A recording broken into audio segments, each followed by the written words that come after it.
people think Myrtle Beach is just a great place to eat, place to have fun, places to go on the beach, go down there and enjoy your day. A lot of the young people see Myrtle Beach as a great destination, good place to come get your start in life. Aspiring singer Heather Stigliano moved to Myrtle Beach 2 months ago.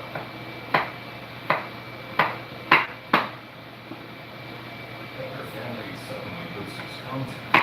They ask police to check on her. There was a radio dispatch that I heard where a possible deceased person in an apartment on 3rd Avenue North, area of Flag Street.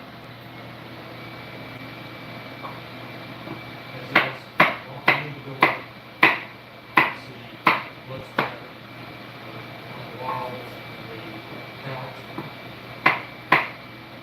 seats that were shooting down on the floor next to it.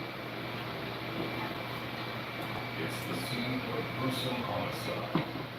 A young woman is quickly identified as Heather Stigliano.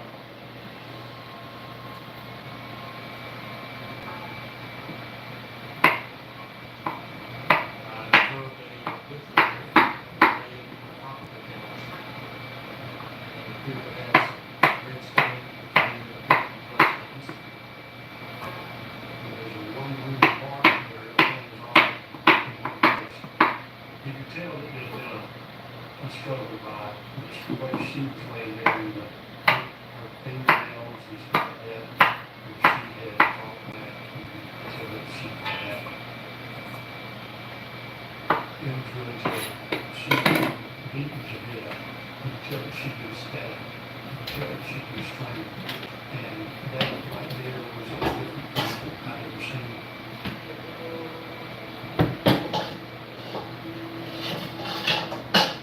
It's kind of a gut-wrenching feeling. Who could do something so evil to a person so young and beautiful as the girl was laying there? And just thinking to myself, how could this happen? Something's got to be done. Detectives are determined to find Heather's brutal killer. But first, they must break the news to her family. What had happened to her was quite a shock because it came out from left field. It wasn't something that we would even think would happen to my sister.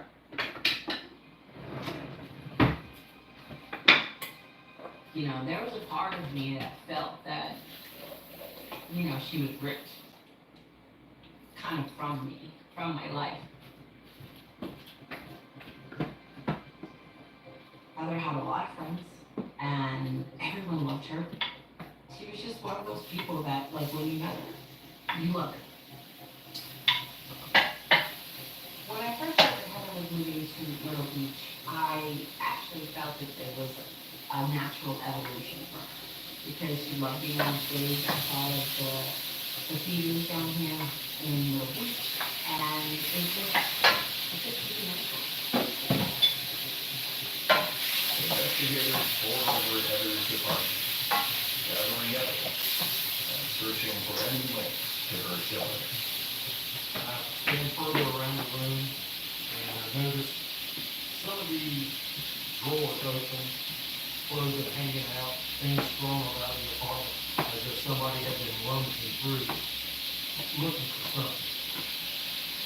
I'm thinking to myself, well, we have a deceased person who has evidently been murdered, and somebody runs into the apartment, probably for a robbery. We look for a purse, wallet, ID, couldn't find any of that. I see a pillow laying on the floor underneath her head, which is not common for a murder in such distance events that taking place. And I'm thinking, where did this pillow come from? You just don't murder somebody and graciously fall on a pillow. Blood was not on the pillow.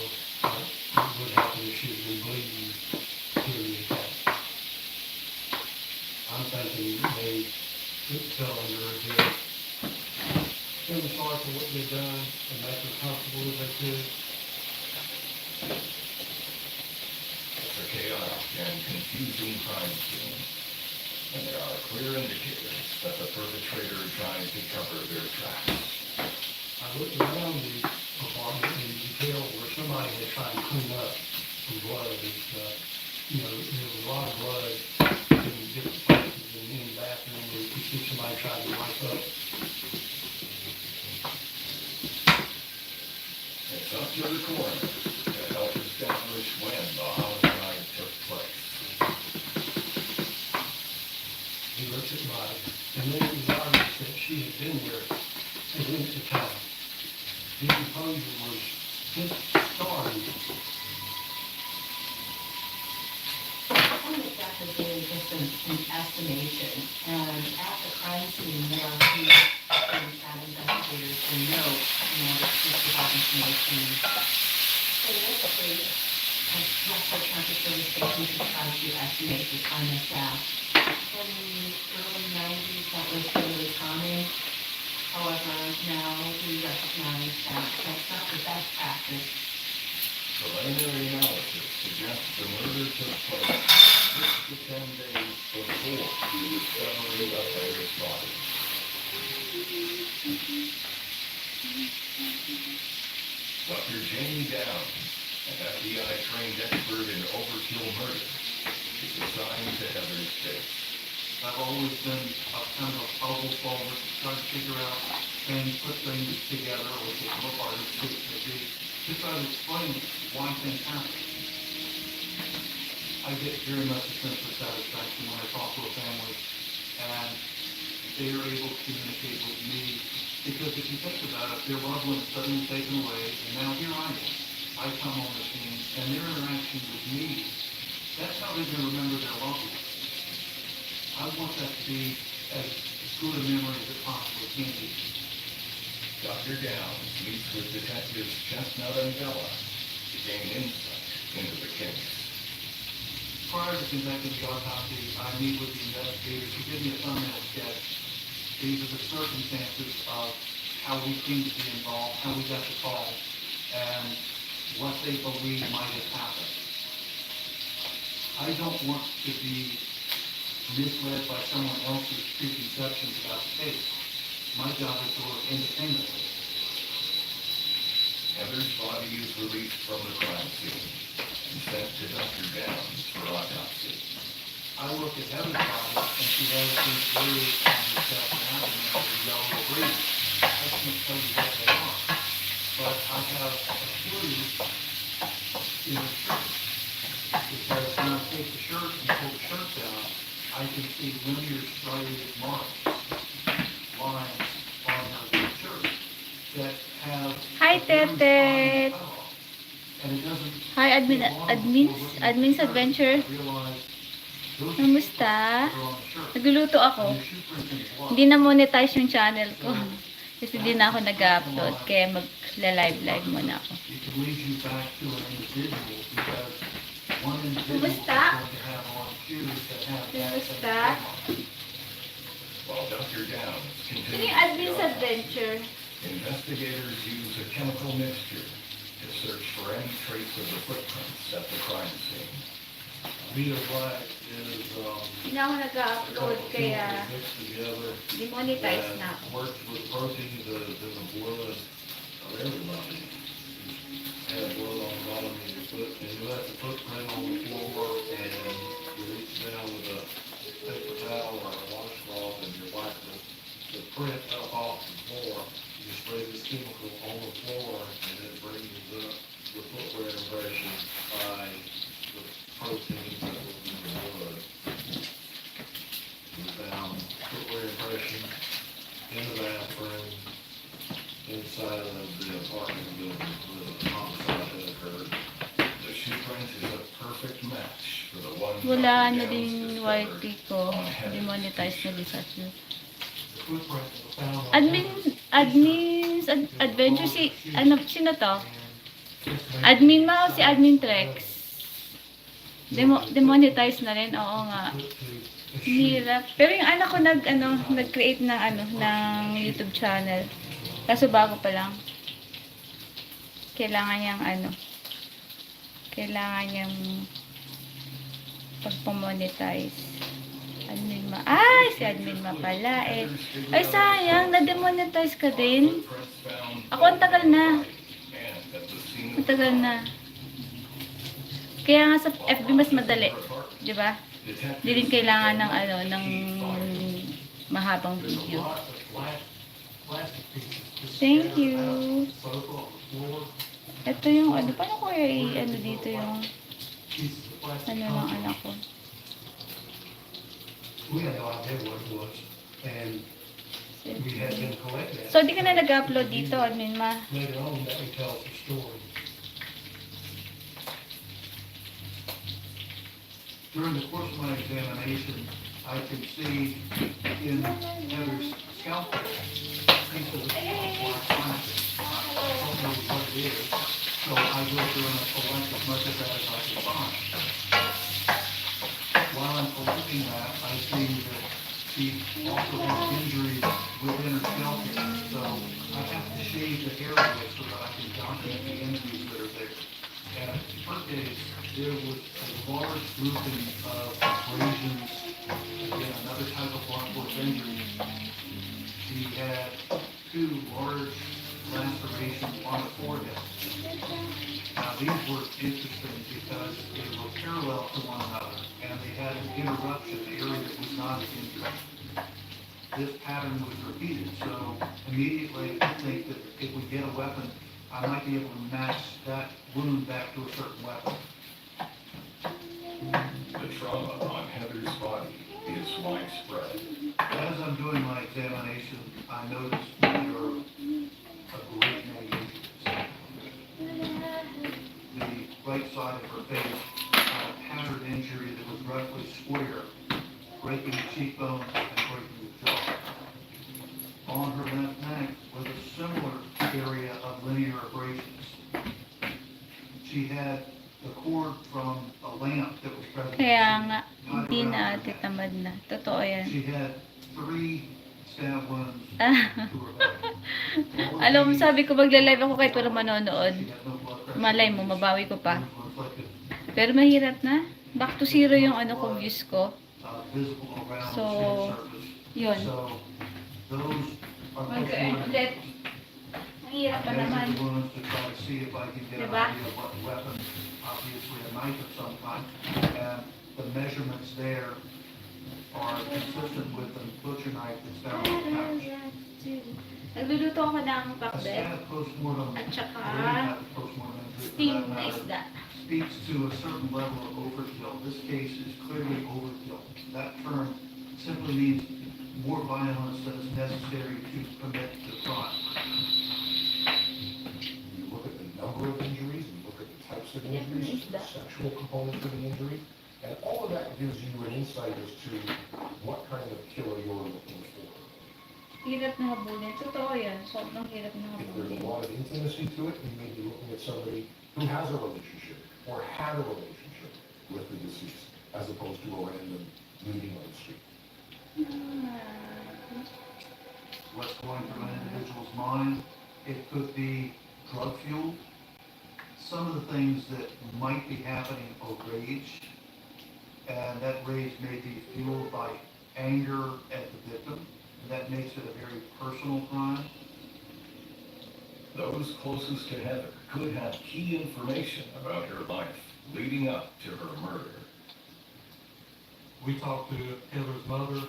She told us about a relationship that Heather had with a fellow named Jack Norton, who was a member of the United States Air Force, and he was stationed at Pope Air Force Base up in North Carolina. They had a relationship, they were dating. Heather didn't want to be serious. She broke it off. Ayun yung Facebook na, Breakups can YouTube channel often ng be anak ko. Siya na lang ang triggers mag-upload. that send people Siya na lang ang... into a rage that they Siya then kasi magaling act out on mag-edit, the tsaka siya person dito. who are having Time. Jack Norton. Tapos, was definitely one of our subscribe na rin suspects. admin ma. So we put out flyers to Polk Air Force Base when I contacted security police and their OSI agents to see if he could be located. Security called back that Jack Norton was not a pilot, but he was a possible loadmaster that flies on some of the cargo planes. He had been deployed to Saudi Arabia. Norton is now stationed Hindi overseas, na. Hindi but siya mag-click. investigators need to determine if he could have committed the Oh, wait murder lang. Hindi before mag-click. Wait shipping lang ah. out. I'm looking for clues about time of death. So I'm looking at when did she die, because that's going to lead investigators to a window of when someone could have committed this crime. So I look at several different things in order to estimate the time of death. I look at rigor mortis, which is stiffening the body. I look at livor mortis, which is blood settling with gravity over time. And that will be a mobile pattern. And I look at body temperature, algor mortis. That is how much the body is cooled. I also look at other signs like skin slip in the body. I look at discoloration, bloating or mummification, insect activity. I spend some time looking at her fingers because they're unusual for this Hindi ko area paano yan. of the Hindi ko country. na alam mag-share. Myrtle Yun Beach, ba? very hot, very humid. And in that type of environment, bodies, when they decompose, tend to bloat, Ay, They parang get hindi. wetter, for Hindi ko lack of a na better mag-share word. ng ano. But in Heather's case, her fingers were exactly the opposite. They were dry, they were mummified. That kind of change happens in a hot, dry Hindi ko environment. na mag-share. It's an important clue, and one that could help investigators refine the time of death. Share. This case happened in winter. We know it had been chilly. We know that she had had the heater on. So that helps me kind of start thinking about how long she's been dead. Share. I estimated the time of death differently than the coroner did in this case. Try natin. I estimate the time of death between 4 and 6 days based on the condition of the body at the scene and when I looked at her in the autopsy room. Dr. Down's discovery means that Jack Norton couldn't Hi, be Sheila. Heather's killer. He was over 7,000 miles away when the crime took place. Ay, hindi ko alam talaga. Detectives turned their attention to another man in Heather's Sir life. Gregory. Uy, thank you naman sa mga nagdala. Hala, susunod na to. They had a relationship, and we were told that he did stay in the apartment with her. Isa ng ano, kay Apaw dun sa He paid her so much to sleep sa in the Facebook ng anak ko, yung sana Police ang learned gusto that ko. Chris works construction Hindi na all ako over kasi the hindi na area ako and would active. stay with Heather if he had a job nearby. After we found out that he had been staying with her, we got in touch with him. We found that he lived in the Lexington, South Carolina area, up around Columbia. He would get up and go to work, come back, sit on the couch, and then he would go back to other jobs, back and forth. So Chris was in our scope, we were looking at him. He was doing a job with Jargon Construction Company on a local hotel, doing a parking deck. One of our detectives made contact with him, and he gave the information that he had not seen her for a couple of weeks. He had been out of town, back home on his regular job. Ano ba name ate? Nomadic. Detectives have a way Ano? to check Ito. Chris's alibi. The footprints discovered at the scene and on the body. He was not a large fella, he was more of an average size, and his foot size was determined to be a size 8. Ito siya. Chris Hi! had Ano an to? alibi, and it pretty much held Daisy up. Days? We were never able to put him on scene. Didn't feel like he was the one because he had alibi for sure, but he wanted to know who he knew. Did he know anybody that knew her? He's telling us he didn't have no idea of anybody that would, you know, have any connection to her. That, you know, she was a sweet, Nomadic. innocent little girl. Name. So we were still trying to Ayan yung ano make niya, yung determinations YouTube on the channel case. niya. Tapos ang video niya dyan is ano, Heather's nag-jump mother siya sa answers that river. question. She Yun ang reveals video niya. shocking details of another crime involving her daughter. My mother and my sister were very close. They kept in contact all the time. They were always talking. Heather Kakagawa lang ng channel niya, she admin had ma. been sexually assaulted. Bago lang. Heather didn't tell anybody at the time who was going to report to the police. And she never got the report to the police. She did before we ever found it.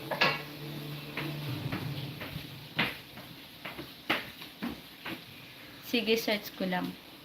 Ano siya? Ang ano niya ba? Ang quick, ang A revelation from Heather's clickbait niya life is provides the murder investigation a promising lead. She mentioned to me that there was a guy that Heather had told her about that had possibly sexually assaulted her during a party while she was... sabi niya is we jump off the cliff. Parang ganon, we jump. There was a Halloween party and she went with some of the people that she worked with. We jump off a And bridge. on the Air Force base, they were drinking at the party. She had passed out and they left her there when they all went to eat. She told them that this one guy that lived at the apartment had stayed behind and he had climbed in bed with her and sexually assaulted her. It's a painful discovery, and the accused is a well-respected officer in the Air Force. Her mother said, Heather, tell the police, make a report. Her friend told her, tell the police, make a report. And so she had decided she was going to do that. That made him a really good suspect in this murder because I got a guy that's in service, he's got so many years in the service, and that this ruined his whole career. There were accusations and especially a charge and being prosecuted for A sexual assault also lines up with Dr. Down's observations. Her legs were wide apart. The right leg was rotated outward, so it was consistent with her general pose. I start looking now because I believe based on her position, the panties, I'm thinking sexual homicide. The body is examined, but no semen is Kaya found. magluto, may nagluto Sexual akong code. ulam. It's like commonly don't ejaculate, because it's not about the sex act, it's about the violence, it's about controlling the victim. They want to make the victim submissive. They want to make the victim think of them as God. Detectives quickly uncover the identity of the pilot. So we found out that the party that took place was at the home of Robert Golan. I approached him and I take him into the police department. So I asked him, do you have anything to do with Heather? Do you know that? And he said, yes. Was she at your party?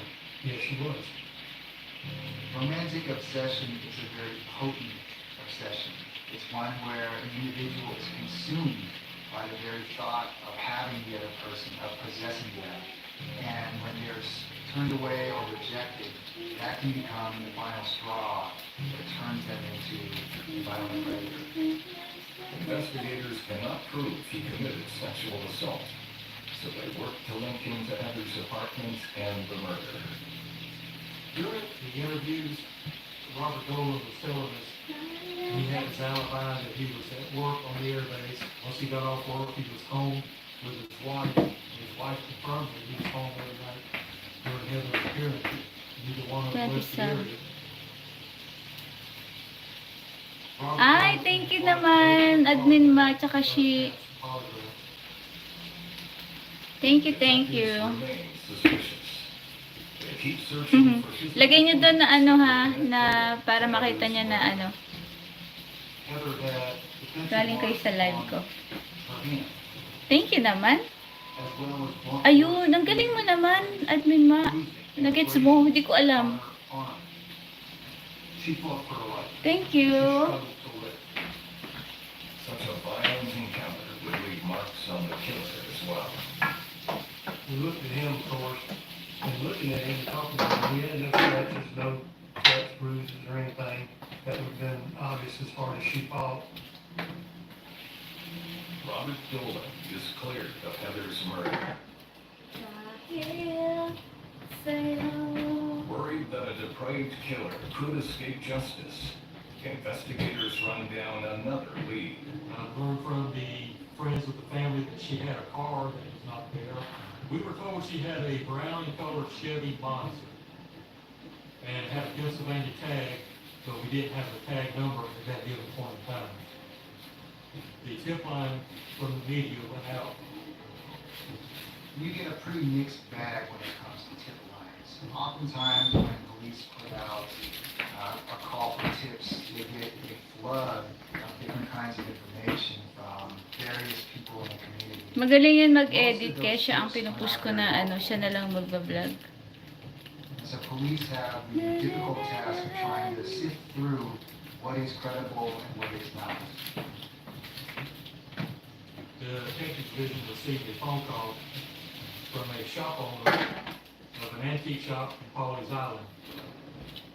Pawleys Island is a small community to the south. Thank you po sa 18 viewers. We were told by the shop owner a suspicious subject Admin mo lang came to makita his ko, shop, tapos and ano pa he ba? had been driving a gold or brown Sheila, colored andun Chevy din si Monster. She, tsaka si... He was trying to pawn or sell the Ano camel. pa yung isa kanina? May nakita ko kanina. The shop owner remembered him Tetet saying, pala. I work at Dargan Construction Company. Tete. And the man had like cuts and scrapes on his hands and said that he'd been in a fight. The suspicious male was getting a little bit angry, agitated at the shop owner because he wouldn't purchase the items. And the shop owner told him he needed to leave or he was going to call the police. Once the shop owner told him that he would call the police, the suspicious male turned, walked out down and started to move off. I'm asking the shop owner, since we don't really know who the subject is, would he be able to complete a composite drawing of our suspect? He told me he could. The shopkeeper offers up one more vital clue. He tells us that he got a tag from the car of the man that had come into the store. The tag number that came back registered to Heather Stigliano. I was elated. It's just like playing a game bingo, putting down all your numbers as they're being called out, and you just yell out, bingo, I've got my suspect. Of course, then reality hits. I still don't know who he is.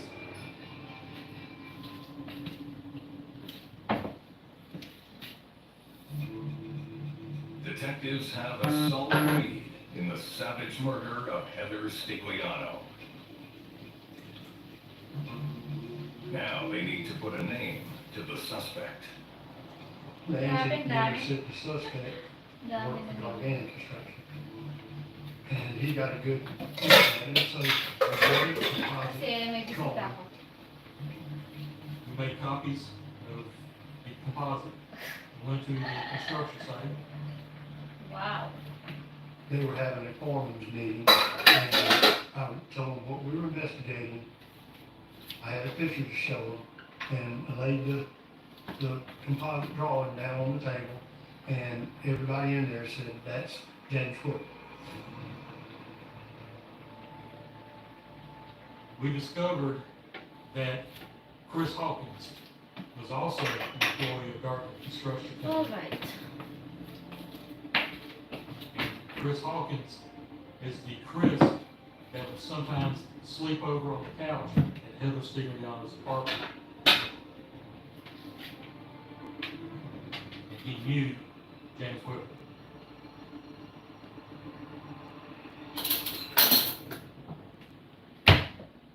They gave me all the information on Whipple, said he'd left a week earlier, no notice, no Hi, Sir anything, Gregory. just was gone. Trick shot to 12. And they told us that he had a partner that he worked with most of the time on the construction site. Then I went to talk to the other person that he had worked with for several months. He noticed the cuts and scrapes on his hands and everything, but he told me he had a fight with his girlfriend and that he was leaving. And you Sana know, things said over about him and just over. from working with him, but he'd never known him to have a girlfriend. And he said that he saw him a week ago in a brown car, getting ready to leave, said he was leaving, that he was tired of Myrtle Beach. He gave us a brief description and said that James Whip had been driving a brownish colored Chevy Monza. At that point, there was no doubt in my mind, you know, that Whipple was our suspect. Dr. Downs is also seeking an answer. He's documented 20 wounds on Heather's Mag-e-end body. na ako. Thank you so much, Admin Ma, Sheila. Around her actual cause of death. Tapos yun po nandun. In this Thank you sa case, pag, Heather had 6 different thumbs up. modalities of violence. She was stabbed with Support niyo si Dolpha, si Apaw ha, She yung anak had ko. another knife to her neck. Thank you, and behind thank her ear. you. She was strangled with an electric cord. Again, live na She ako was ha. beaten Thank you so with much. a lamp. Ala, di ko na She alam was admin mo kung paano Beaten mag-end. with another object. She also Where's my had step? a dish rag that had been shoved Thank you down